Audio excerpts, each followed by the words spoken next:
দেশ বিদেশে অবস্থানরত দানশীল প্রিয় ভিউয়ার্স, আসসালামু আলাইকুম ওরহমতুল্লাহ।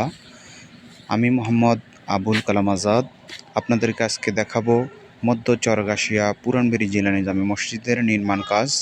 2022 সালে প্রথম মসজিদের নির্মাণ কাজ শুরু হয়। আজকে 2024 সালের সেপ্টেম্বর মাসের 13 তারিখ মসজিদের ছাদ ঢালাই হয়নি।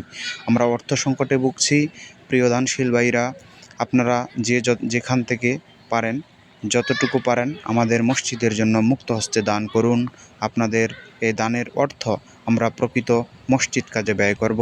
আমাদের দানের মাধ্যম 016364314777। এটা হচ্ছে বিকাশ পার্সোনাল।